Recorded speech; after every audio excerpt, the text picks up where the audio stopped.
in today's notes, you just watched a video over ionic versus covalent properties. We're kind of switching gears a little bit, and we're going to get ready for the lab that we're going to do on Thursday, on block day, over the Vesper theory.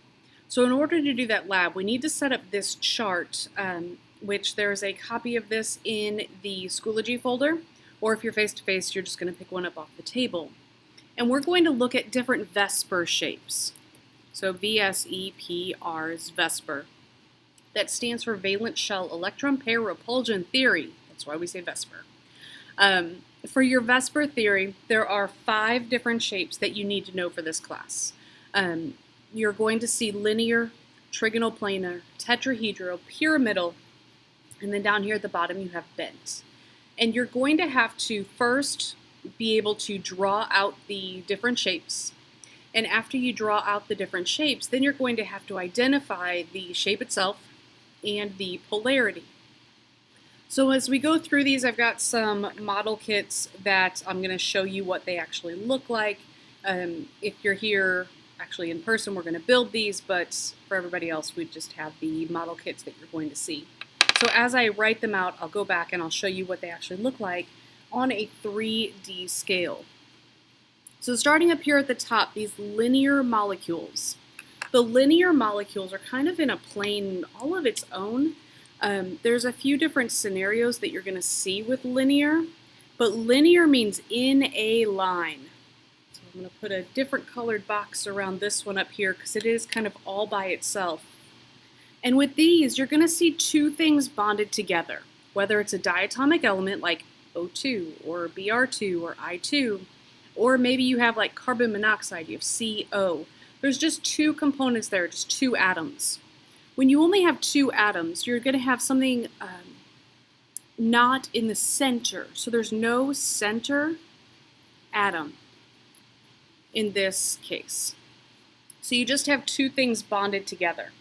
So like this one is chlorine, because the green is a halogen, so this could be bromine and this could be iodine as well. I'm just calling it chlorine. So I just have 2 things bonded together. I don't have anything in the middle. So this is a linear molecule. You can tell that they are in a line. Now this one looks the same, except this is a double bond. So this one had a single bond. This is just sharing 2 electrons. This is a double bond. It's sharing 4 electrons. And this is O2. So I have an oxygen and an oxygen. But as you can tell, they are just in a line. So that one is linear.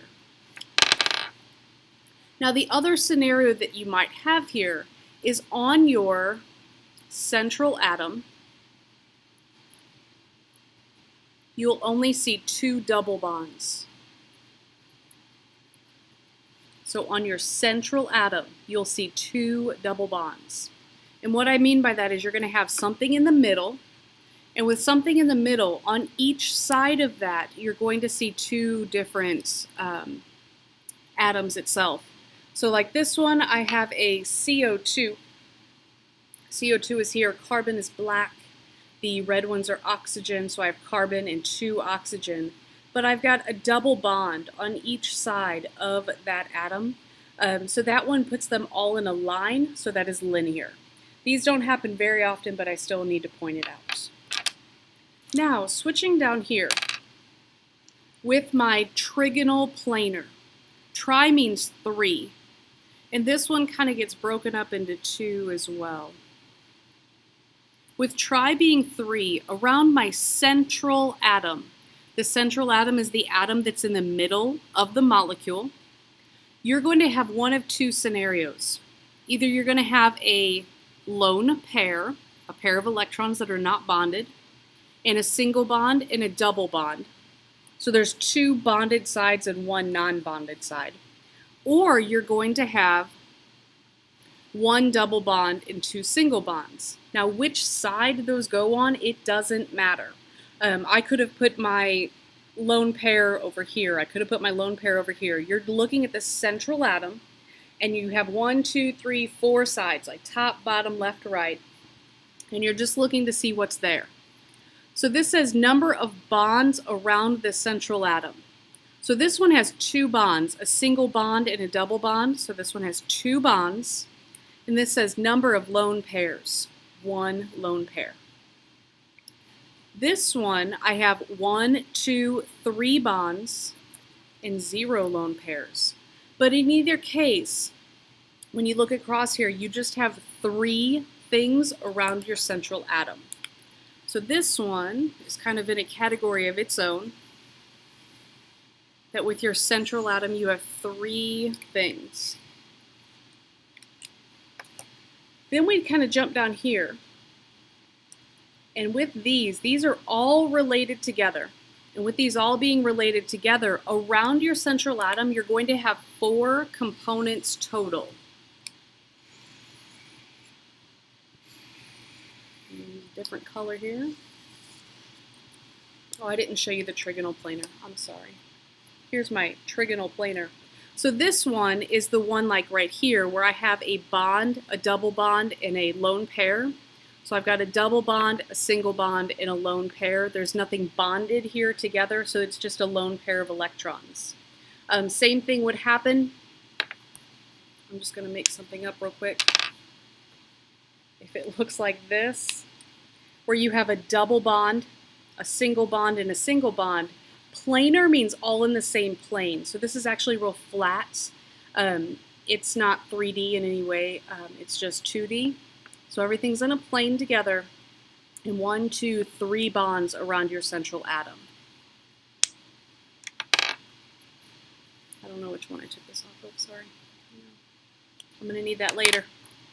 Okay, now my next 4, like I said, your tetrahedra, pyramidal, and bent, they all kind of go together.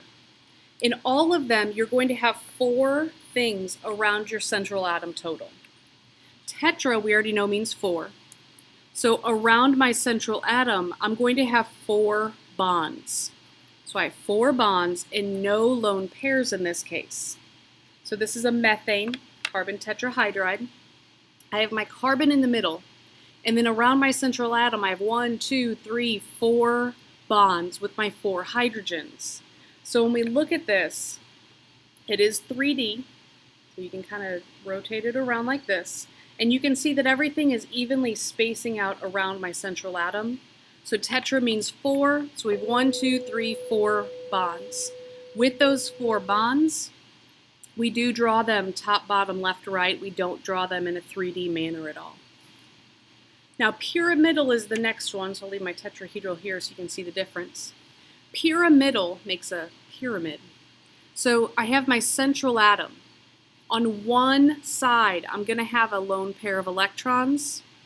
On 3 sides, I actually have bonded atoms of some sort. So I'm going to have 3 bonds and 1 lone pair. 3 plus 1 is still 4. So with this one, I have something like this, where I have my sulfur in the middle with my 3 oxygens around the outside. This one is different than the trigonal planar because it is something that will stick up. It is not totally flat on the table, but this is a lone pair, and then I've got 3 bonds around it. So with this one, it is considered to be a 3D molecule, and the valence electrons here, this lone pair, what actually happens is it pushes the other ones out to make them kind of repel away because they have different electronegativity values. And then this last one down here, I have a bent molecule. Typically when you draw them, you're going to end up drawing them like this, just because we typically put like something here and we put something here, and it all kind of ends up in a line, and then you have 2 lone pairs. But typically how you're going to see them written is like this, or the lone pairs can go on any side, but they're kind of like this where you have a bond and a bond. But these are called bent because around your central atom you have 2 bonds and you have 2 lone pairs. So this little water molecule here, when you look at the water molecule, you have a lone pair right here and you have a lone pair right here. So with your lone pairs around your central atom, it just looks like it is bent, but it's not actually in a line. Everything is 3D still because your valence electrons are on the outside. So with your chart that we have here, we're going to, like I said, kind of put this all together, And when we put this all together, we're going to use the Vesper theory in class tomorrow. And we're going to draw out the molecules. And once you draw them out, you're going to have to refer to this to figure out, okay, do I have a central atom or do I not? So where do I need to start to figure out the shape? Because you're going to draw the molecule, figure out the shape, and then you're going to figure out the polarity. So I hope that this is helpful. The same information is also in your notes. You can look at that and you can get all your information there. I hope you have a great day.